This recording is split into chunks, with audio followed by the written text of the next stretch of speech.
திருச்சியில சம்பவத்து அன்னைக்கு மிகப்பெரிய அளவுல ஒரு சைலண்ட்.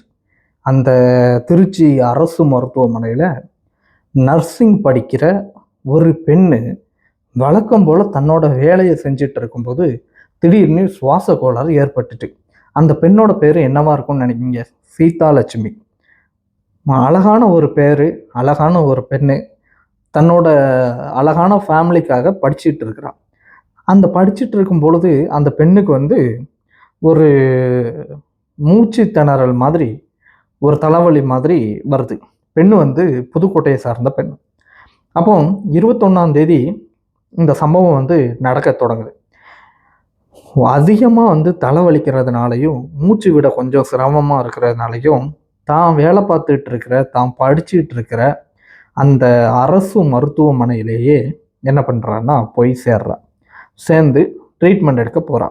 ஸோ வழக்கமாக அரசு கல்லூரியிலையும் சரி, அரசு ஹாஸ்பிட்டல்லையும் சரி என்ன பண்ணுவாங்க அப்படின்னா, அந்த பணிக்கு வர்ற நர்ஸுகளை வந்து ஆள் பற்றாக்குறையில் என்ன பண்ணுவாங்கன்னா, படிச்சுட்டு இருக்கிற ட்ரைனிங் பொண்ணுங்களை வந்து வேலைக்கு எடுக்கிறது வழக்கம்.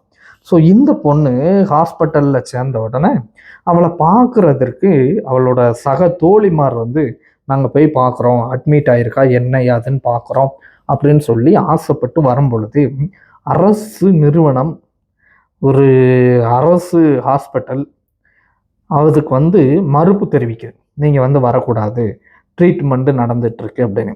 ஸோ அப்போது மாணவிகள் சரி ஓகே, நல்ல ரீதியில் வந்து ட்ரீட்மெண்ட் கொடுக்கட்டும், நம்ம ஃப்ரெண்ட்ஸை வந்து இப்போதைக்கு டிஸ்டர்ப் பண்ண வேண்டாம் அப்படின்னு சொல்லிட்டு அந்த இடத்த விட்டு கடந்து போகிறாங்க. ஸோ நாட்கள் வந்து கடந்து போகுது.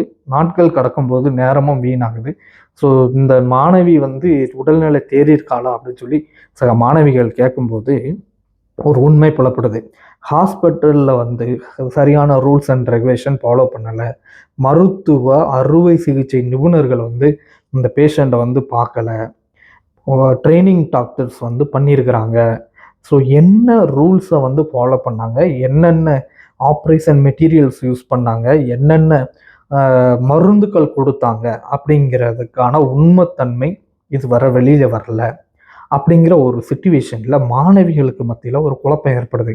என்ன நாம நர்சிங் படிக்கிறோம், நம்மளை நம்பி நிறையா பேஷண்ட் வராங்க, நம்ம பார்ட் டைமாக வேலை பார்க்குறோம், நம்மளில் ஒரு பெண்ணு பாதிக்கப்படும் போது அந்த பெண்ணை பார்க்குறதுக்கே நம்மளை அனுமதிக்கலை அப்படின்னா உள்ள வேற ஏதோ தவறு நடக்குது அப்படின்னு சொல்லி சக மாணவிகளுக்கு மத்தியில் வந்து நியூஸ் வந்து பரவ தொடங்குது. அப்போ மாணவிகள்லாம் சேர்ந்துட்டு எங்களுக்கு உண்மை தன்மை தெரியணும் அப்படிங்கிறாங்க. அப்போ டாக்டர்மார் என்ன சொல்கிறாங்க அப்படின்னா, அவளுக்கு வந்து மூக்கில் வந்து அறுவை சிகிச்சை பண்ணுறதா இருந்தோம், அப்படி பண்ணும்போது ஹார்ட் அட்டாக் வந்துருச்சு, நாங்கள் மயக்க மருந்து கொடுத்தோம், கார்டியாலஜி யூஸ் பண்ணோம் அப்படின்னு அப்படியே அடுக்கிக்கிட்டே போகிறாங்க. அப்போது இந்த மாணவிகள் மத்தியில் ஒரு கொஸ்டின் எழும்புது. எங்க இப்போ ஆப்ரேஷன் தேட்டருக்குள்ளே கொண்டு போகலை, ஆப்ரேஷன் சிறப்பு மருத்துவர்கள் வரலை, உபகரணங்கள் நிறைய இல்லை, எந்த ஒரு ரூல்ஸ் அண்ட் ரெகுலேஷனும் ஃபார்மாலிட்டிஸும் வந்து ஆப்ரேஷனுக்கானது முடிக்கலை, மயக்க மருந்து கொடுத்துருக்குன்னு சொல்லி கேள்விப்பட்டோம். ஆனால் அது அளவுக்கு அதிகமாக கொடுத்தா ஆட்கள் செத்து போவாங்க. ஸோ இவ என்ன கண்டிஷனில் இருக்கான்னு எங்களை பார்க்க விடலை. நாங்களே வந்து மெடிக்கல் ஃபீல்டில் தான் இருக்கோம். எங்களை நம்பி வர்ற மக்களுக்கு வந்து அப்போ இந்த அரசு எந்த அளவுக்கு வந்து உண்மைத்தன்மையோட நடக்கும் அப்படிங்கிறத வந்து ஒரு சில பேர் கேள்வி கேட்க ஆரம்பிக்காங்க. அப்போ கேள்வி கேட்கும்போது சீதாலட்சுமி பற்றி எங்களுக்கு வந்து முழு தன்மை வேணும், விளக்கம் வேணும், அவள் எப்படி இருக்கான்னு நாங்கள் பார்க்கணும் அப்படின்னு சொல்லும்போது, அவளுக்கு நேற்று ஹார்ட் அட்டாக் இருந்துச்சு, இன்னைக்கு மயக்கமாக இருக்கா அப்படின்னு சொல்லி சொல்லி ஏதோ காரணங்களை சொல்லி அப்பப்போ வர்றவங்கள வந்து திருப்பி அனுப்பிடுறாங்க. அதுக்கப்புறம் யாரெல்லாம் ஃபோர்ஸ் பண்ணி கேட்காங்களோ அவங்களோட டிசியெல்லாம் கிழிச்சிருவோம், அவங்களுக்கு வந்து ஃப்யூச்சரை வந்து ஃபைல் பண்ணிடுவோம், இப்படி வந்து கேட்கக்கூடாது, ஆஸ்பத்திரி விஷயத்த வெளியில் சொல்லக்கூடாது அப்படின்னு சொல்லி டீனாக இருக்கட்டும், உயர் பதவியில் இருக்கட்டும், இருக்கிற மருத்துவர்களாக இருக்கட்டும், ஒரு குறிப்பாக மாணவிகள்லாம் ஒரு ஆசிரியையை வந்து ஒரு உயர் பதவியில் இருக்கிற ஒரு ஆசிரியையோ டாக்டரை வந்து என்ன சொல்கிறாங்கன்னா பேரை சொல்கிறாங்க. அவங்க பேர் ஏதோ விஜயலட்சுமியா ஏதோ, அவங்கள பேரும் வந்து லட்சுமின்னு தான் வரும். அந்த கூட்டத்தில் வந்து சில மாணவிகள் சொல்கிறாங்க, சிலர் வந்து சொல்ல மாட்டேங்காங்க. ஸோ இப்படி இருக்கிற ஒரு சிச்சுவேஷனில் அப்போ உண்மைத்தன்மை வந்து மறைக்கப்படுது அப்படின்னு சொல்லிட்டு இருக்காங்க.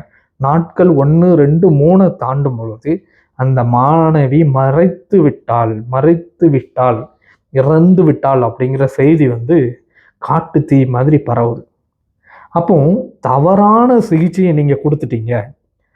அவளுக்கு என்ன சிகிச்சை கொடுத்தீங்கன்னு ப்ராப்பர் ரெக்கார்ட்ஸ் இல்லை, ப்ராப்பர் டாக்டர் வந்து பண்ணலை.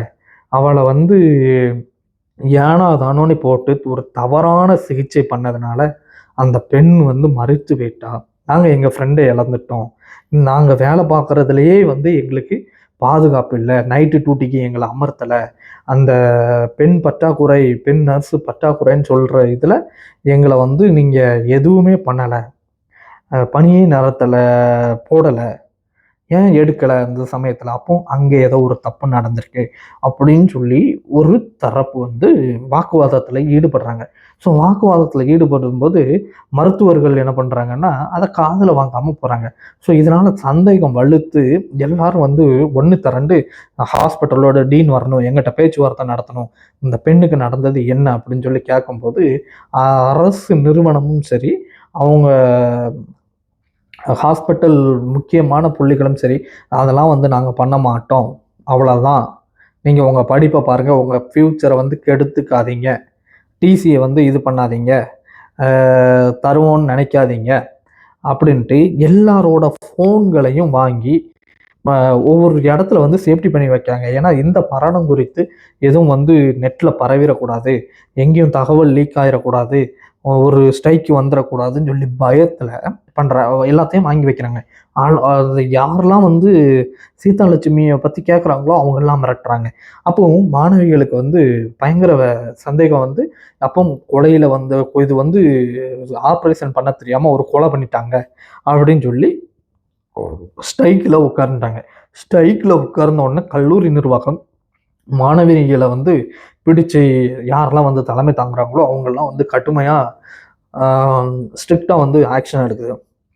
இந்த சமயத்தில் அந்த சரௌண்டிங்கில் உள்ள எல்லாருக்கும் இந்த விஷயம் கேள்விப்பட்டு, அதாவது புதுக்கோட்டையை சார்ந்த சீதாலட்சுமிங்கிற மாணவி ஒரு தவறுதலான ஆப்ரேஷனில், தவறுதலான ட்ரீட்மெண்ட்டில், தவறுதலான டாக்டர்னால இறந்து போயிட்டாங்கிறது காட்டு தீ மாதிரி பரவி, அதுக்கு பொதுமக்கள் எல்லாம் வந்து ஆதரவு தெரிவித்து வந்து, இது வந்து ஒரு மிகப்பெரிய தமிழ்நாட்டில் ஒரு மிகப்பெரிய ஸ்ட்ரைக்காக வந்து மாறுது. ஸோ இந்த ஸ்ட்ரைக்கை பார்த்த உடனே சுகாதாரத்துறை அமைச்சர் வந்து சொல்கிறப்பல, நான் வந்து கேள்விப்பட்ட வரைக்கும் அந்த பொண்ணுக்கு வந்து ஹார்ட் அட்டாக் இருந்துச்சு, அந்த பொண்ணுக்கு வந்து மூக்கடைப்பு மட்டும் இல்லை, ஸோ அதுக்கான ட்ரீட்மெண்ட் பண்ணும்போது அவள் இறந்துட்டா அப்படின்னு சொல்கிறாங்க. இப்போது இந்த மாணவிகள் ஒரு குற்றச்சாட்டை வைக்கிறாங்க. அது எப்படி சார், மயக்க மருந்து அதிகமாக கொடுத்து இவங்க கொண்டுட்டாங்க, அதுக்கப்புறம் வந்து சம்மந்தம் இல்லாமல் இதெல்லாம் வந்து பழிய போடுறாங்க.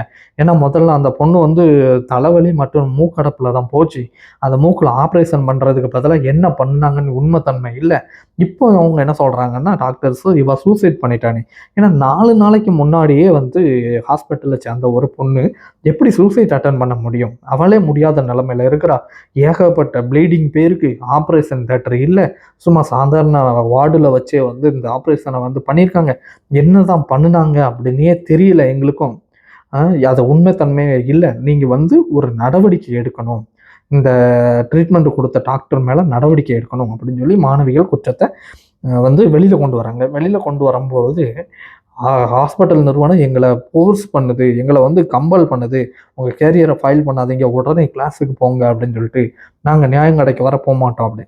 அப்போது திரு விஜய் அவர்கள் என்ன பண்ணுறாருன்னா, ஒரு அமைச்சர் ரமேஷ் அவர்களை வந்து அனுப்பி ஒரு வாக்குவாதத்தில் ஈடுபடுற பெண்களின் மனநிலையை தெரிஞ்சுக்கிட்டு அவங்களுக்கு ஆறுதல் கூறி, அவங்ககிட்ட வந்து என்ன முறையில் வந்து அந்த பொண்ணு பாதிக்கப்பட்டுச்சுன்னு கேட்டறிஞ்சு கம்ப்ளைண்ட் எழுதி வாங்கிட்டு கண்டிப்பாக நாங்கள் நடவடிக்கை எடுப்போம் அப்படின்னு சொல்லி வாக்குறுதி கொடுத்துட்டு வாங்க.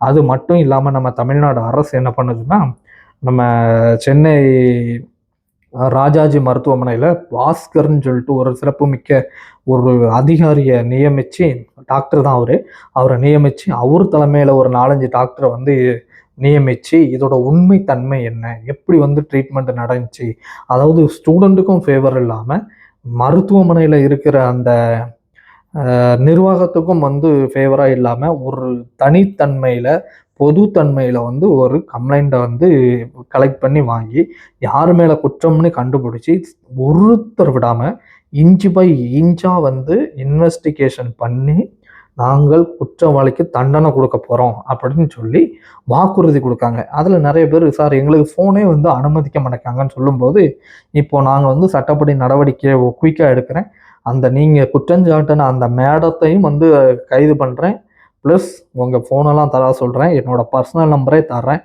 அப்படின்னு சொல்லி எம்எல்ஏ வந்து ரமேஷ் அவர்கள் வந்து கொடுத்துட்டு போகிறாரு. ஸோ மக்கள் வந்து என்ன சொல்கிறாங்கன்னா, ஒரு சில மக்கள் வந்து கீழே என்ன சொல்கிறாங்க அப்படின்னா